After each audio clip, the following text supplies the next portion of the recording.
إن الحمد لله نحمده ونستعينه ونستغفره ونعوذ بالله من شرور أنفسنا ومن سيئات أعمالنا من يهده الله فلا مضل له ومن يضلل فلا هادي له وأشهد أن لا إله إلا الله وحده لا شريك له وأشهد أن محمدًا عبده ورسوله يا أيها الذين آمنوا اتقوا الله حق تقاته ولا تموتن إلا وأنتم مسلمون يا أيها الناس اتقوا ربكم الذي خلقكم من نفس واحدة وخلق منها زوجها وبث منهما رجالا كثيرا ونساء واتقوا الله الذي تساءلون به والأرحام إن الله كان عليكم رقيبا يا أيها الذين آمنوا اتقوا الله وقولوا قولا سديدا يصلح لكم أعمالكم ويغفر لكم ذنوبكم ومن يطع الله ورسوله فقد فاز فوزا عظيما اللهم صل على محمد وعلى آل محمد كما صليت على إبراهيم وعلى آل إبراهيم إنك حميد مجيد اللهم بارك على محمد وعلى آل محمد كما باركت على إبراهيم وعلى آل إبراهيم إنك حميد مجيد رب اشرح لي صدري ويسر لي أمري واحلل عقدة من لساني يفقهوا قولي رب زدني علما رب زدني علما رب زدني علما سبحانك لا علم لنا إلا ما علمتنا إنك أنت العليم الحكيم وعن سهل بن أبي حثمة رضي الله تعالى عنه قال امرنا رسول اللہ صلی اللہ علیہ وآلہ وسلم اذا خرجتم فخذوا ودعوا الثلث۔ سیدنا سہل بن ابی حثمہ، ان کا نام عبداللہ ہے یا پھر عامر ہے، ان کے والد کا نام ساعدہ ہے، یعنی عبداللہ بن ساعدہ بن عامر انصاری خزرجی مدنی۔ یہ صغار صحابہ کرام رضوان اللہ علیہم اجمعین میں ان کا شمار ہوتا ہے۔ 3 ہجری میں یہ پیدا ہوئے اور مصعب بن زبیر رضی اللہ تعالیٰ عنہ کے زمانے میں مدینہ میں انہوں نے وفات پائی۔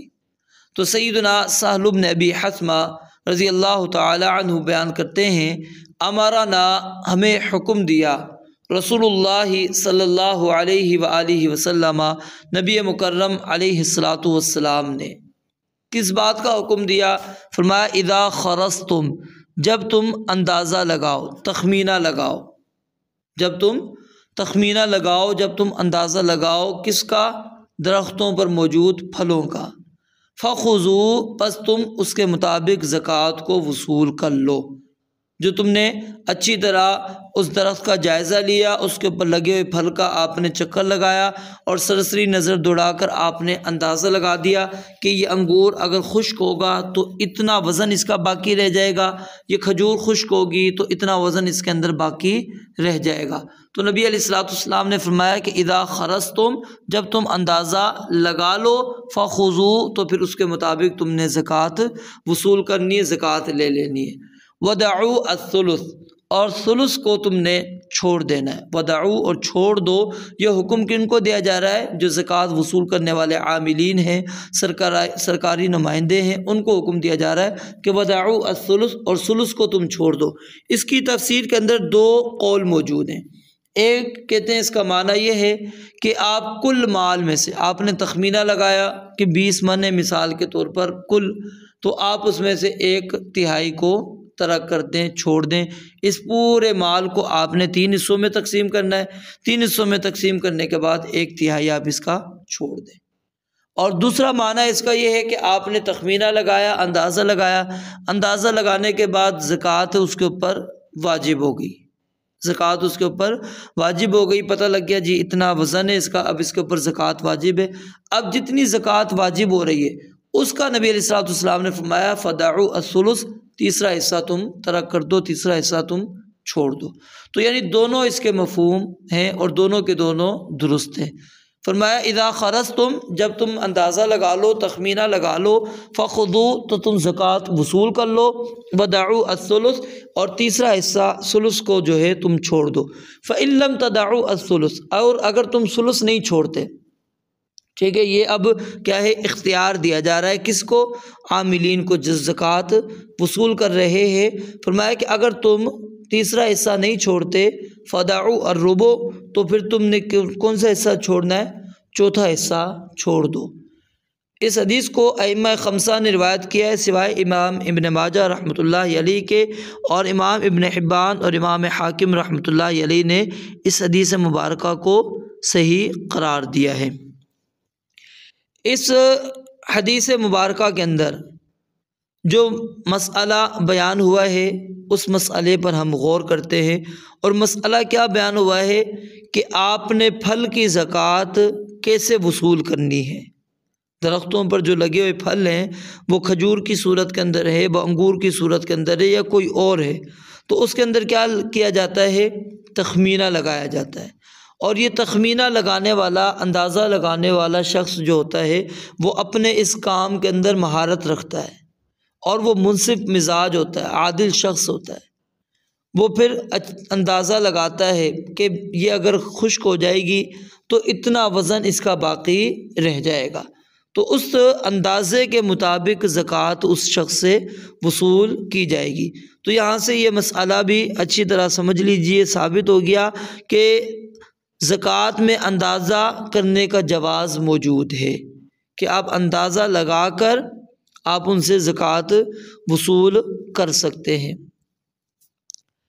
اور اس حدیث مبارکہ کے اندر دوسرا مسئلہ یہ بیان ہوا ہے کہ عاملین زکوٰۃ، ان کو چاہیے کہ مقدار وہ کتنی وصول کرتے ہیں اور کتنی چھوڑتے ہیں، یعنی کہ ثلث چھوڑ کر آتے ہیں یا ربع چھوڑتے ہیں، یہ ان کو رسول اللہ صلی اللہ علیہ وسلم نے اختیار دیا ہے۔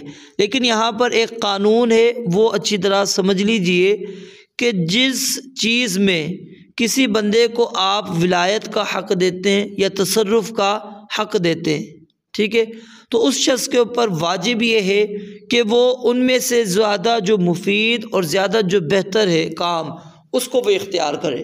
اس کے اندر وہ دیکھے کہ مالک کے لیے بہتر ہے یا غرباء فقراء کے لیے کیا بہتر ہے۔ تو اس لحاظ سے اگر وہ خیال کرتا ہوا وہ ثلث چھوڑتا ہے کہ جی وہ تاکہ مالک اپنے عزیز و اقارب، اپنے رشتہ داروں کو، اپنے ہمسایوں کو، مانگنے والوں کو، غرباء کو، فقراء کو وہ اس میں سے دے سکے، کیونکہ اگر پوری زکوٰۃ آپ لے کر آ جائیں گے تو ظاہر ہے پھر جب ان کے پاس آئیں گے لینے والے تو وہ جو ان کے پاس بچا تھا وہ ان کو وہاں پر دینا پڑے گا۔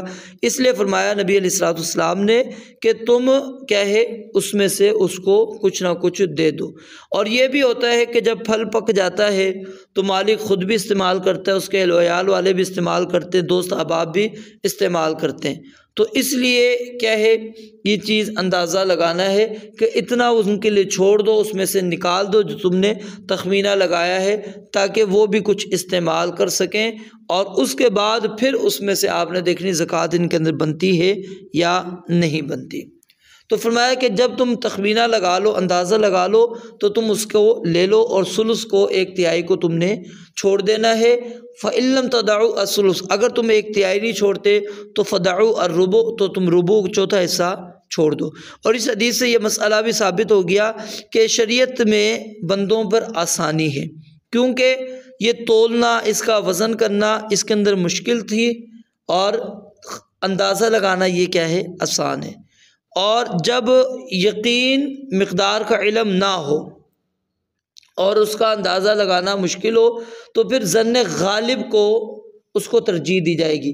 یہاں پر تخمینہ کیا ہوتا ہے، ظن غالب ہوتا ہے وہ یقین تو نہیں ہوتا نا، ایک ظن غالب ہوتا ہے کہ اتنا اندازہ ہے کہ اتنا خشک ہونے کے بعد اس کا وزن رہ جائے گا، لیکن شریعت اس کے اندر اس رائے کو تسلیم کرتی ہے، مانتی ہے۔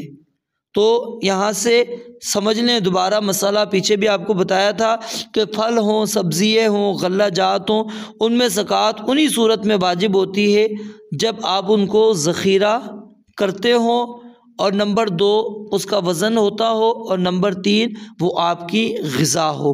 لیکن اگر وہ یہ نہیں ہے تو پھر اس کے اوپر زکوٰۃ نہیں آتی۔ وعن عتاب بن اسید رضی اللہ تعالی عنہ قال، سیدنا عتاب بن اسید، عتاب بن اسید ان کا سلسلہ نسب اس طرح ہے، عتاب بن اسید بن ابو عیس بن امیہ بن عبد شمس اموی مکی، یہ مشہور صحابی ہیں۔ نبی علیہ الصلوۃ والسلام جب فتح مکہ کے بعد حنین کی طرف جانے لگے تو آپ علیہ الصلوۃ والسلام نے انہیں مکہ پر عامل مقرر کر دیا، اور اس منصب پر یہ سیدنا ابو بکر رضی اللہ تعالیٰ عنہ کے زمانے میں بھی مامور رہے۔ اور ایک قول یہ ہے کہ ان کی وفات اسی دن ہو گئی جس دن سیدنا ابو بکر صدیق رضی اللہ تعالیٰ عنہ نے وفات پائی، اور ایک قول یہ ہے کہ یہ سیدنا عمر رضی اللہ تعالیٰ عنہ کے زمانے کے جو آخری ایام تھے نا اس وقت تک یہ زندہ رہے، لیکن پہلا قول زیادہ راجح ہے کہ یہ سیدنا ابو بکر صدیق رضی اللہ تعالیٰ عنہ کی وفات والے دن ہی ان کی وفات ہوئی ہے۔ تو سیدنا عتاب بن اسید رضی اللہ تعالیٰ عنہ بیان کرتے ہیں، امرنا رسول اللہ صلی اللہ علیہ وسلم، ہمیں رسول اللہ صلی اللہ علیہ وسلم نے حکم دیا، ان یخرس العنب، کہ اندازہ لگایا جائے، تخمینہ لگایا جائے زکوٰۃ کے واجب کرنے کے لیے کس چیز کا؟ العنب، انگور کا۔ کون سے انگور کا؟ جو پھل پہ لگے ہوئے ہیں، کچے۔ کما، جس طرح کہ یخرس، اندازہ لگایا جاتا ہے، النخل، کھجور کا۔ وتؤخذ زکاتہ، اور اس کی زکوٰۃ وصول کی جائے، اس کی زکوٰۃ لی جائے، زبیباً، کشمش کی صورت میں۔ رواہ الخمسہ، تو اس حدیث کو ائمہ خمسہ نے روایت کیا ہے۔ وفیہ انقطاع، اور اس روایت کے اندر کیا پایا جاتا ہے؟ انقطاع پایا جاتا ہے، کیونکہ عتاب بن اسید سے جو راوی بیان کرنے والے ہیں وہ کون ہیں؟ سعید بن مسیب ہیں، اور سعید بن مسیب یہ سیدنا عمر فاروق رضی اللہ تعالیٰ عنہ کے زمانے میں پیدا ہوئے، تو لہٰذا ان کی آپس میں ملاقات نہیں، تو کس طرح پھر اس کے اندر اتصال ہوگا؟ تو یہ روایت کیا ہے؟ اسنادہ ضعیف، اس کی سند کیا ہے؟ ضعیف ہے، اور کچھ محققین اس کو شواہد کی بنا پر صحیح قرار دیتے ہیں۔ تو بہرحال شواہد کی بنا پر یہ قابل عمل ہے، روایت قابل عمل ہے۔ امام نووی رحمۃ اللہ علیہ اس کے متعلق لکھتے ہیں کہ اگرچہ یہ حدیث مرسل ہے لیکن ائمہ کا فتویٰ اس کی تائید کرتا ہے، یعنی کہ جس طرح ہم نے تخمینہ کھجوروں کا لگایا تھا، اسی طرح ہم نے تخمینہ لگانا ہے کس کا؟ انگوروں کا۔ اور جس طرح ہم نے زکوٰۃ کھجور کی لی تھی خشک ہونے کی صورت میں کتنا وزن رہے گا، اسی طرح انگور کا بھی لیا جائے گا۔ اور کما یخرس النخل سے اس طرف بھی اشارہ یہی ملتا ہے کہ اس کا نصاب بھی وہی ہے جو کھجور کا نصاب ہم نے پیچھے حدیث کے اندر پڑھ لیا تھا۔ اب یہاں پر مسئلہ مزید سمجھتے چلیے کہ تر انگوروں میں جو زکوٰۃ ہے اس کا کیا حکم ہے؟ جو انگور تر ہیں، ٹھیک ہے، رس اس کے اندر موجود ہے، تو اس کے اندر زکوٰۃ نہیں ہوتی، اس کے اندر زکوٰۃ نہیں ہوتی، کیونکہ انگور کو اگر ہم ذخیرہ کرتے ہیں تو ذخیرہ کرنے سے وہ خراب ہو جاتا ہے۔ ہاں، اگر آپ ان انگوروں کو سکھا کر کشمش بنا لیں، منقع بنا لیں، ٹھیک ہے، تو پھر ان کے اوپر زکوٰۃ آئے گی اگر وہ نصاب کو پہنچتی ہے۔ اگر نصاب کو نہیں پہنچتی تو پھر بھی اس پر زکوٰۃ نہیں آئے گی۔ نصاب تو یہ پہلی شرط ہے نا۔ تو اگر انگور اس کو ہم خشک کرتے ہیں اور اس کو منقع یا کشمش بنا لیتے ہیں تو پھر اس صورت کے اندر کیا ہے؟ اس کے اوپر زکوٰۃ واجب ہوگی۔ اور اگر یہ خشک ہم نہیں کرتے، اسی طرح اس کے اندر رس موجود ہے، تر و تازہ ہیں، تو پھر یہ کس کے حکم کے اندر ہیں؟ سبزیوں کے حکم کے اندر ہیں، ان کے اوپر زکوٰۃ واجب نہیں ہوتی۔ اگرچہ اس حدیث کے اندر زکوٰۃ کا نصاب یہاں پر موجود نہیں، لیکن میں نے آپ کو بتلا دیا کہ پچھلی جو حدیث ہم نے پڑھی ہے وہی اس کا نصاب ہے۔ وعن عمرو بن شعیب عن ابیہ عن جدہ، سیدنا عمر بن شعیب اپنے والد شعیب سے اور وہ شعیب اپنے دادا عبداللہ بن عمر رضی اللہ تعالیٰ عنہما سے روایت کرتے ہیں، ان امرأۃً کہ بے شک ایک عورت، اتت النبی صلی اللہ علیہ وسلم نبی مکرم علیہ الصلاۃ والسلام کے پاس آئی، ومعها ابنۃ لها اور اس کے ساتھ اس کی ایک بیٹی بھی تھی، وفی یدی ابنتها اور اس کی بیٹی کے ہاتھ میں مسکتانی دو کنگن تھے، من ذہب سونے کے، فقال لها تو نبی علیہ الصلوۃ والسلام نے اس کو کہا، کس کو؟ اس عورت کو، یعنی اس بچی نے جو پہنے ہوئے تھے نا اس کی ماں کو آپ نے کہا، اتعطین زکوٰۃ ھذا کیا تم ادا کرتی ہو اس کی زکوٰۃ؟ قالت لا اس نے کہا کہ نہیں۔ قال آپ نے فرمایا ایسرکی کیا تمہیں یہ بات اچھی لگتی ہے، تمہیں یہ بات پسند ہے، ان یصورک اللہ بہما یوم القیامت کہ اللہ رب العالمین تمہیں پہنائے ان بہما ان دونوں کے بدلے قیامت والے دن سوارین من نار آگ کے دو کنگن، فالقتہما اس عورت کے کانوں میں جب جیسے ہی یہ الفاظ پڑھے نبی علیہ الصلوۃ والسلام کے تو اس نے اپنی بچی کے ہاتھ سے کنگن نکال کر اس کو پھینک دیا۔ رواہ الثلاثۃ اس حدیث کو ائمہ ثلاثہ نے روایت کیا ہے، وہ اسنادہ قوی اور اس کی سند کیا ہے؟ قوی ہے، مضبوط ہے، اور امام حاکم نے سیدہ عائشہ صدیقہ رضی اللہ تعالیٰ عنہا کی جو حدیث ہے اس سے روایت کرتے ہوئے اس کو صحیح قرار دیا ہے۔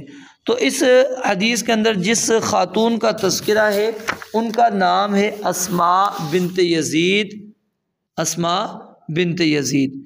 تو نبی علیہ الصلوۃ والسلام نے یہاں پر زیور میں زکوٰۃ اس کا مسئلہ بیان کیا، اگرچہ علماء کا فقہاء کا اس مسئلے میں اختلاف موجود ہے کہ کیا زیورات میں زکوٰۃ ہے یا نہیں۔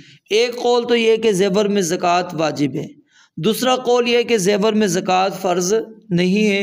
امام مالک، احمد اور ایک قول کے مطابق امام شافعی بھی اسی کے قائل ہیں، اور تیسرا قول یہ کہ زیور کی زکوٰۃ اسے ضرورت مندوں کو عاریتاً دینا ہے، الگ سے کوئی زکوٰۃ اس کے اوپر نہیں ہے، اور چوتھا قول یہ کہ زیورات میں صرف ایک مرتبہ ہی آپ زکوٰۃ دیں گے، بار بار زکوٰۃ نہیں دیں گے۔ تو راجح بات کیا ہے کہ زیورات میں زکوٰۃ فرض ہے، اور یہ صحیح حدیث اس کی واضح دلیل موجود ہے۔ اس کے مقابلے میں جو بعض آثار کی بنا پر علماء نے یہ بات کہی ہے کہ زیورات میں زکوٰۃ نہیں ہے، وہ قابل التفات نہیں ہے معاملہ، کیونکہ رسول اللہ صلی اللہ علیہ وآلہ وسلم نے ان کو کیا کہا؟ آیا سرکی کیا تمہیں یہ بات اچھی لگے گی، تمہیں یہ بات پسند ہے کہ ان دونوں کنگن کے بدلے میں اللہ تعالیٰ تمہیں جہنم کے کنگن، آگ کے کنگن اللہ رب العالمین تمہیں پہنا دے۔ اور یہ مسئلہ کہاں سے بھی معلوم ہوتا ہے؟ قرآن مجید کی اس آیت سے، والذین یکنزون الذہب والفضة ولا ينفقونها فی سبیل اللہ فبشرہم بعذاب علیم یوم یحمى علیہا فی نار جہنم فتکوی بہا جباہہم وجنوبہم وظہورہم ھذا ما کنزتم لانفسکم فذوقوا ما کنتم تکنزون، کہ جب بندہ زکوٰۃ ادا نہیں کرتا تو وہ کیا کہلاتا ہے؟ کنز، خزانہ کہلاتا ہے۔ تو اس کے بارے میں اللہ تعالیٰ فرماتے ہیں جو سونا چاندی کو کنز کرتے ہیں، جمع کر کے رکھتے ہیں، ولا ينفقونها فی سبیل اللہ، اور اللہ کے راستے میں خرچ نہیں کرتے، ان کو آپ دردناک عذاب کی بشارت سنا دیں کہ یوم یحمى علیہا فی نار جہنم، کہ جس دن اس چیز کو تاپا جائے گا، اچھی طرح گرم کر کے ان کو وہ پہنا دی جائے گی، ٹھیک ہے، پھر ان کے چہروں کو داغا جائے گا، ان کے پہلوؤں کو اور ان کی پیٹھوں کو۔ تو ظاہر ہے جو چیز اس نے اب کنگن پہنے ہوئے تھے تو کنگن ہی اس کے آگ کے ہاتھوں میں ڈال دیے جائیں گے۔ تو اس لیے اس حدیث سے یہ مسئلہ ثابت ہوتا ہے کہ زکوٰۃ کیا ہے؟ واجب ہے، کیونکہ اگر زکوٰۃ اس کے اوپر واجب نہ ہوتی تو اتنی سخت وعید رسول اللہ صلی اللہ علیہ وسلم بیان نہ کرتے کہ کیا تمہیں یہ بات پسند ہے کہ قیامت والے دن اس کے بدلے میں تمہیں آگ ملے۔ تو یہ الفاظ اس چیز کو بالکل واضح، اس کو بالکل کلیئر کر رہے ہیں کہ زکوٰۃ اس کے اندر کیا ہے، واجب ہے، لیکن شرط وہی ہے کہ نصاب کو پہنچتا ہو۔ تو ایک دوسری روایت کے اندر الفاظ موجود ہیں فَأَلْقَتْهُمَا مِنْ يَدِ ابْنَتِهَا، کہ اس نے اللہ کے نبی علیہ الصلوۃ والسلام کے سامنے اپنے بچی کے ہاتھوں سے کنگن نکالے اور نبی علیہ السلام کی طرف دیے اور کہا کہ یہ اللہ اور اس کے رسول کے لیے ہیں، آپ ان کو جس طرح چاہتے ہیں کریں، یہ میں نے اللہ اور اس کے رسول کے لیے وقف کر دیا۔ تو اس لیے کیا ہے، ایک تو یہاں پر صحابہ کرام رضوان اللہ علیہ مجمعین اور خاص طور پہ اس صحابیہ کا اللہ رب العالمین پر ایمان، اللہ تعالیٰ سے ڈرنا، خوف، تقوی، اس کی اہمیت واضح ہوتی ہے کہ کتنا ان صحابہ کرام رضوان اللہ علیہ مجمعین کے دلوں کے اندر اللہ کا ڈر اور خوف موجود ہوتا تھا۔ ان احادیث سے جو مسائل ثابت ہوتے ہیں وہ چند آپ کے سامنے بیان کر دیتا ہوں۔ پہلا مسئلہ، سونا چاندی کے زیورات کی زکوٰۃ نہ دینا حرام ہے اور کبیرہ گناہ ہے، کیونکہ اس کے اوپر جہنم کی وعید نبی علیہ الصلوۃ والسلام نے سنائی ہے، اور جو وعید آتی ہے وہ اس کے کبیرہ گناہ ہونے کی دلیل ہوتی ہے۔ اور دوسری بات یہ معلوم ہوئی کہ سونے کے کنگن ہوں، چوڑیاں ہوں، بالیاں ہوں، انگوٹھیاں ہوں، چھلے ہوں، دیگر زیورات جو عام طور پر عورتیں پہنتی ہیں، ٹھیک ہے، ان کے لیے پہننا بھی جائز ہے، لیکن ممانعت کس چیز کی ہے؟ آپ اگر اس میں سے زکوٰۃ ادا نہیں کرتے۔ بعض لوگ یہ کہتے ہیں کہ جی وہ زیورات نہ پہنیں، وہ پہن سکتی ہیں، خواتین کے لیے اجازت موجود ہے۔ اور تیسرا مسئلہ یہ بھی ثابت ہوا کہ ماں کو بھی اولاد پر ولایت حاصل ہے، جس کی دلیل کیا ہے؟ اتعطین زکوٰۃ ھذا، کیا تم اس کی زکوٰۃ ادا کرتی ہو، ٹھیک ہے۔ تو ماں کو اولاد کے مال پر ولایت حاصل ہے، اور کچھ علماء کہتے ہیں کہ ماں کو اولاد کے مال پر ولایت حاصل نہیں ہے، اور دلیل کیا دیتے ہیں؟ وہ کہتے ہیں کہ جی اللہ رب العالمین نے مردوں کو یہ حکم دیا، عورتوں کو نہیں دیا، لیکن ان کا یہ موقف درست نہیں ہے۔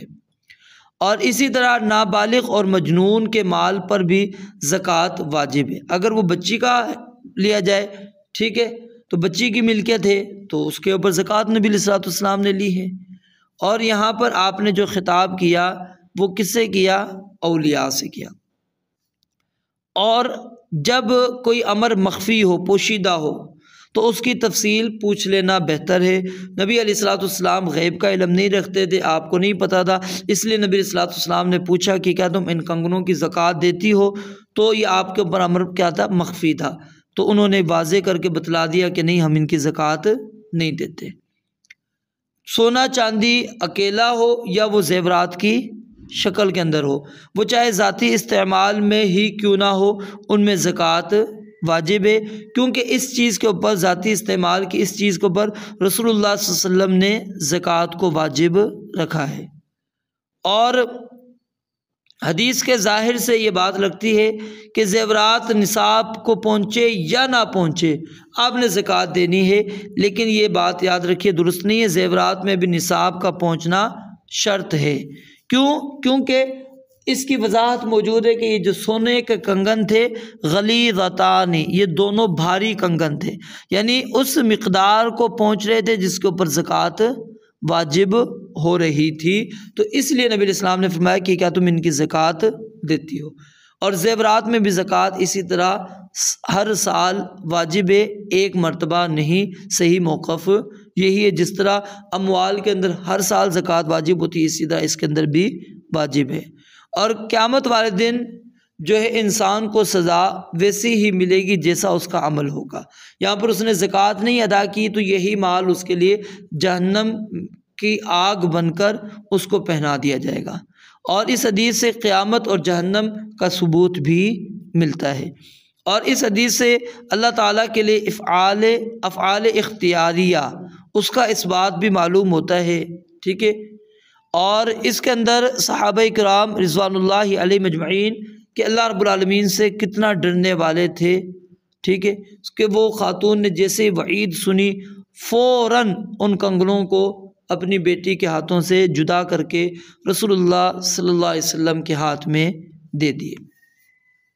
اب آئیے اگلی روایت۔ وعن ام سلامہ رضی اللہ تعالی عنہا، سیدہ ام سلامہ رضی اللہ تعالی عنہا سے روایت ہے، انہا کانت کہ بے شک وہ تھیں، تلبسو پہنا کرتی، اوضاحا من ذہب، اوضاحا یہ جمع ہے کس کی؟ وضح کی، اور وضح کا معنی کیا ہوتا ہے؟ پازیب، پاؤں کا زیور۔ کانت تھی تلبسو پہنا کرتی، اوضاحا من ذہب سونے کی پازیب۔ فقالت تو انہوں نے کہا، یا رسول اللہ، اے اللہ کے نبی علیہ الصلوۃ والسلام، اکنز ہوا، کیا یہ بھی وہی کنز ہے جس کے بارے میں قرآن مجید کے اندر سخت وعید آئی ہے؟ والذین یکنزون الذھب والفضة ولا ينفقونها فی سبیل اللہ فبشرهم بعذاب علیم یوم یحمى علیہا فی نار جہنم فتکوی بها جباہهم وجنوبهم وظہورهم ھذا ما کنزتم لانفسکم فذوقوا ما کنتم تکنزون۔ فقالا تو آپ نے فرمایا، اذا ادیتی زکاتہ، جب تم اس کی زکوٰۃ ادا کر دو، فلیسا بکنز تو پھر یہ کنز نہیں ہے۔ اس حدیث کو ابو داود نے اور امام دارقطنی رحمۃ اللہ علیہ نے روایت کیا ہے، اور امام حاکم رحمۃ اللہ علیہ نے اس کو صحیح قرار دیا ہے۔ تو اسنادہ ضعیف، اس کی سند کیا ہے؟ ضعیف ہے، کیونکہ عطا بن ابی رباح کا ام سلمہ رضی اللہ تعالیٰ عنہ سے سماع ثابت نہیں ہے۔ لیکن شیخ زبیر علی زئی رحمۃ اللہ علیہ کے علاوہ دیگر محققین نے اس کو شواہد کی بنا پر حسن قرار دے دیا ہے، اور امام البانی رحمۃ اللہ علیہ نے بھی اس روایت کو حسن قرار دیا ہے، جس کی وجہ سے یہ روایت شواہد کی بنا پر قابل عمل ہے اور قابل حجت ہے۔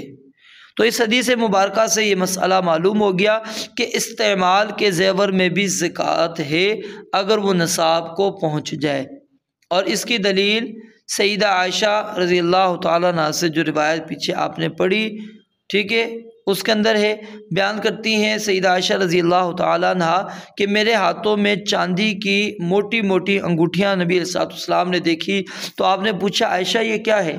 میں نے عرض کیا کہ میں نے آپ کی خاطر زینت اختیار کرنے کے لیے ان کو پہنا ہے۔ آپ نے پوچھا کیا تم ان کی زکوٰۃ دیتی ہو؟ تو میں نے کہا کہ نہیں، یا اس طرح کی کوئی بات آپ نے کہی، تو آپ نے فرمایا تجھے جہنم میں لے جانے کے لیے یہی بات کافی ہے۔ سنن ابو داود کے اندر یہ روایت موجود ہے 1565۔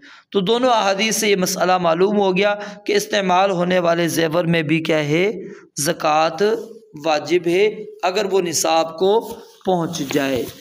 نصاب سب سے پہلا شرط ہے، اور دوسرا اس کے اندر کنز کی وضاحت آ گئی کہ کنز اس کو کہتے ہیں، خزانہ اس کو کہتے ہیں کہ جس کی عورت زکوٰۃ ادا نہیں کرتی واجب ہونے کے بعد، اور اگر وہ زکوٰۃ ادا کر دیتی ہے تو پھر وہ کنز نہیں کہلاتا، کیونکہ آخرت میں سزا اسی صورت میں ہوگی جب اس کی زکوٰۃ کو وہ ادا نہیں کرتا۔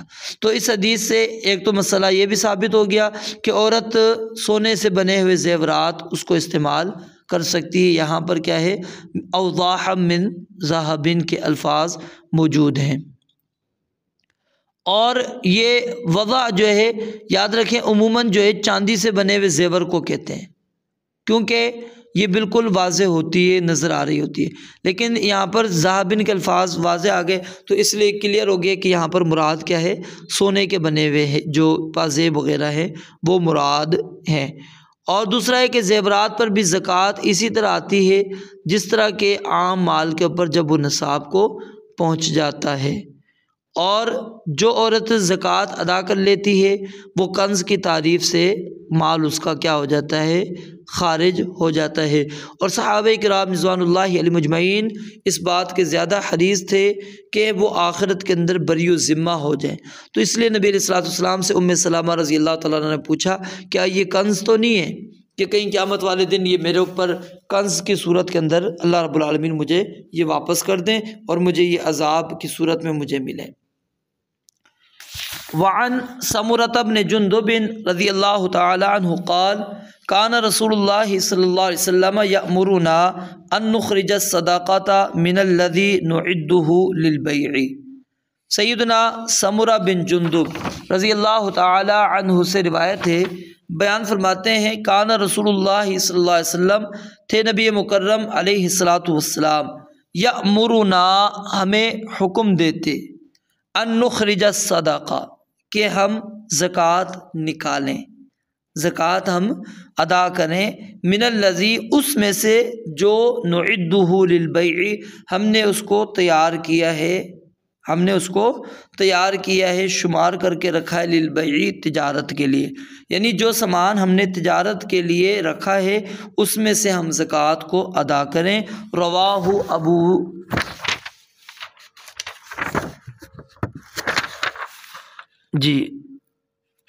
ابو داود، اس حدیث کو امام ابو داود رحمۃ اللہ علیہ نے روایت کیا ہے، وَإِسْنَادُهُ لَيِّنٌ، اور اس کی سند کیا ہے؟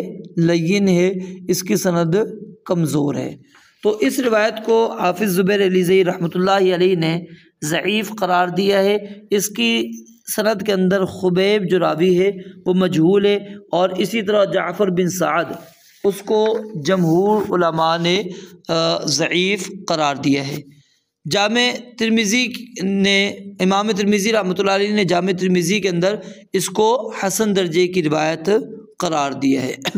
تو یہاں پر جو مسئلہ اس حدیث مبارکہ کے اندر موجود ہے وہ مسئلہ کیا ہے کہ سامان تجارت اس کے اندر زکوٰۃ واجب ہے یا نہیں، اس مسئلے میں اہل علم کا بہت زیادہ اختلاف پایا جاتا ہے کہ کیا مال تجارت میں زکوٰۃ ہے یا نہیں ہے، ٹھیک ہے۔ اس اختلاف کو بھی میں آپ کے سامنے رکھتا ہوں اور اس میں راجح بات بھی آپ کے سامنے رکھتا ہوں۔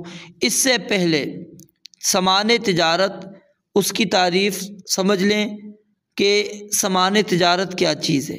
سامان تجارت ہر اس چیز کو کہتے ہیں جس کو انسان نفع کے ساتھ بیچنے کی نیت سے خریدے اور خریداروں کے لیے رکھے، تو ایسا سامان کیا کہلاتا ہے؟ تجارت والا سامان کہلاتا ہے۔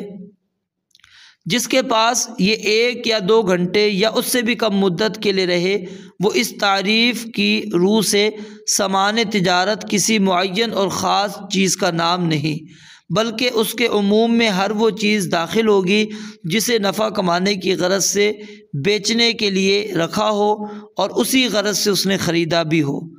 تو سامان تجارت کے اندر زکوٰۃ کے وجوب کے بارے میں علماء کا اختلاف موجود ہے۔ اشارتاً میں آپ کے سامنے چند باتیں بیان کر دیتا ہوں تاکہ بات آپ کے سامنے واضح ہو جائے۔ امام ابن عبد البر انہوں نے بیان کیا ہے کہ شیخ الاسلام امام ابن تیمیہ رحمۃ اللہ علیہ بیان کرتے ہیں کہ ائمہ اربعہ اور ساری امت کا سوائے چند شاذ لوگوں کے اس بات پر اتفاق ہے کہ سامان تجارت میں زکوٰۃ واجب ہے۔ امام ابن منذر وہ فرماتے ہیں اہل علم کا اس مسئلے پر اجماع ہے کہ سال گزرنے پر مال تجارت میں زکوٰۃ ہے۔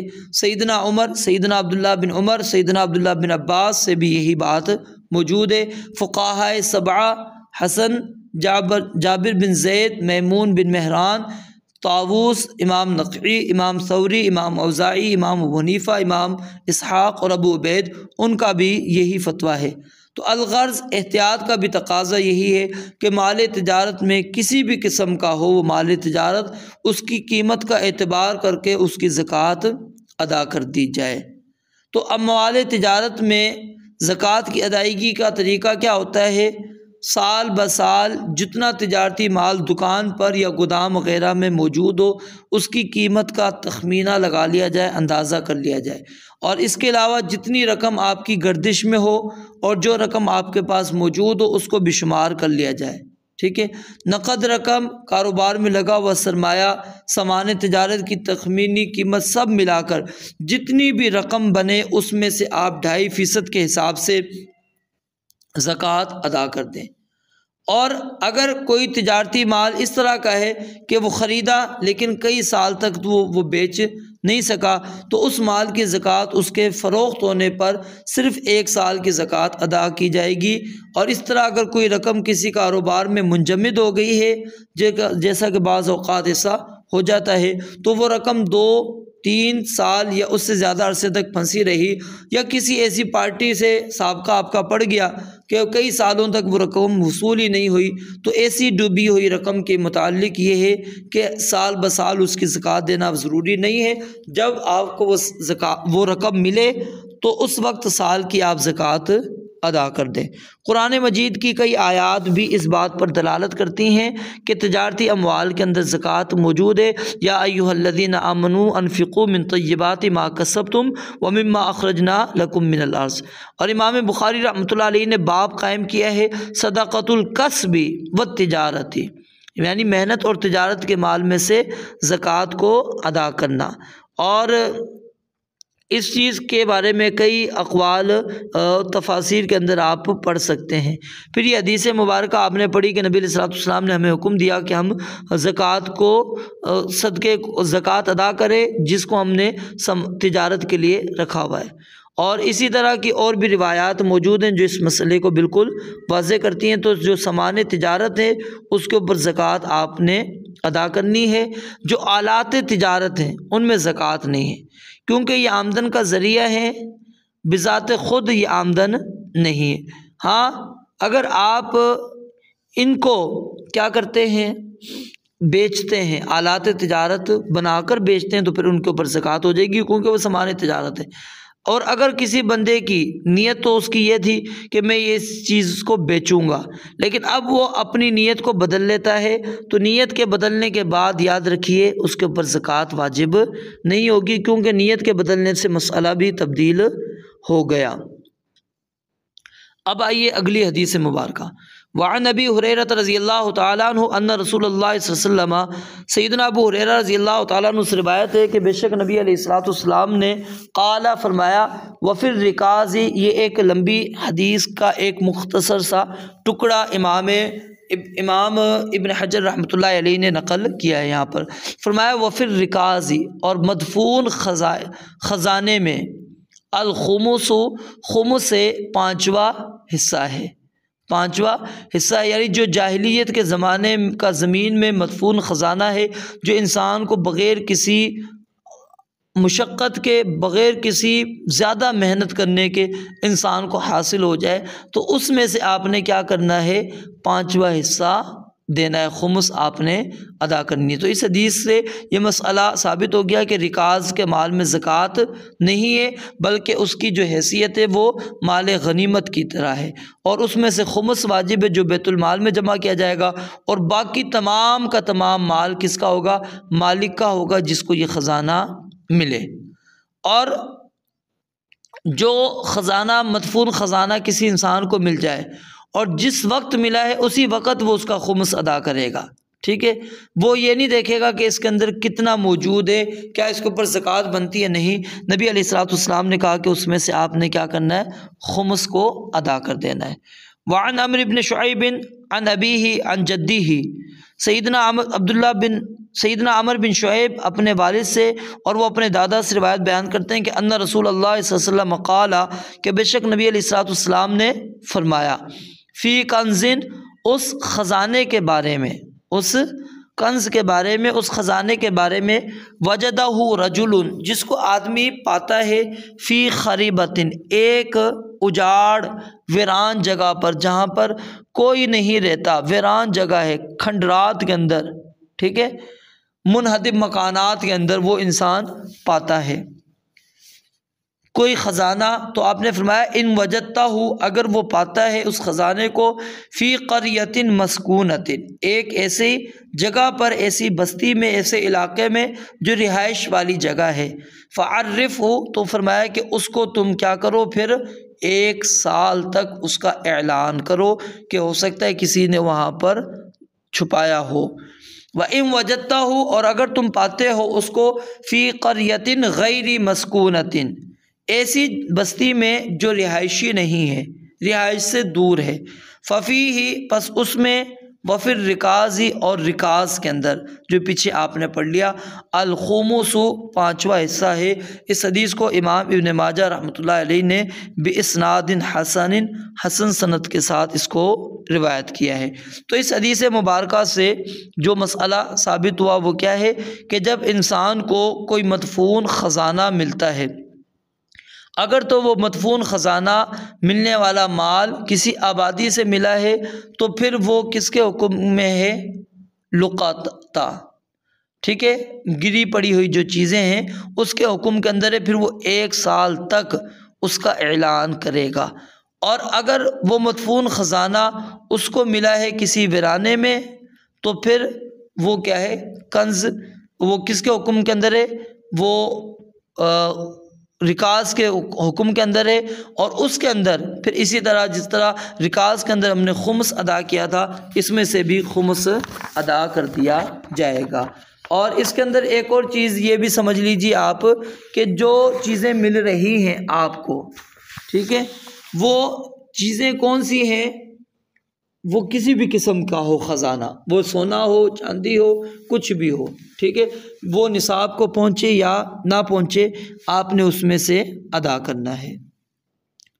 وعن بلال بن الحارث، سیدنا بلال بن حارث، یہ مزینہ قبیلے سے ان کا تعلق ہے، اس وجہ سے ان کو مزنی کہا جاتا ہے۔ ان کی کنیت تھی ابو عبد الرحمن، اور یہ نبی علیہ الصلوۃ والسلام کی خدمت میں 5 ہجری میں مزینہ قبیلے کے وفد کے ساتھ نمائندے کی حیثیت سے آئے تھے۔ پھر انہوں نے مدینہ میں ہی سکونت اختیار کر لی، اس کے بعد بصرہ منتقل ہو گئے۔ فتح مکہ کے دن جو مزینہ قبیلہ کا جھنڈا ہے وہ انہوں نے ہی اٹھایا ہوا تھا۔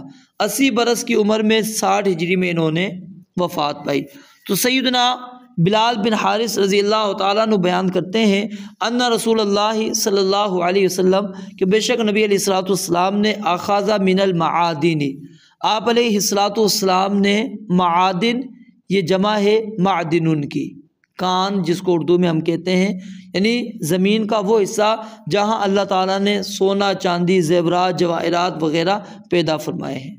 فرمایا اخذ رسول اللہ صلی اللہ علیہ وسلم نے لیا، اور ان رسول اللہ صلی اللہ علیہ وسلم اخذ کہ بے شک نبی علیہ الصلوۃ والسلام نے لیا من المعادن القبلیتی، قبلیہ یہ علاقہ ہے، اس کی طرف اس کی نسبت کی گئی ہے، ٹھیک ہے، مدینہ کے بلائی حصے میں ساحل سمندر کی جانب واقع ہے، اور یہ مکہ اور مدینہ کے درمیان مدینہ سے 8 برد یعنی 96 میل کے فاصلے پر ہے، اور ایک قول یہ ہے کہ 4 دن کی مسافت پر یہ واقع ہے، اور اس میں بہت سی مساجد اور بستیاں موجود ہیں۔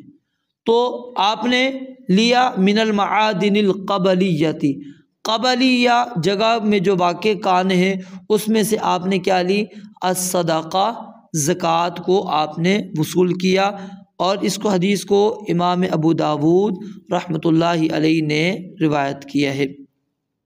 یہ روایت کیا ہے؟ حسن ہے، لیکن امام البانی رحمۃ اللہ علیہ اس کے متعلق لکھتے ہیں کہ حضرت بلال بن حارث کو معادن کا دیا جانا تو ثابت ہے، لیکن اس میں جو زکوٰۃ لینے کا تذکرہ ہے وہ درست نہیں ہے۔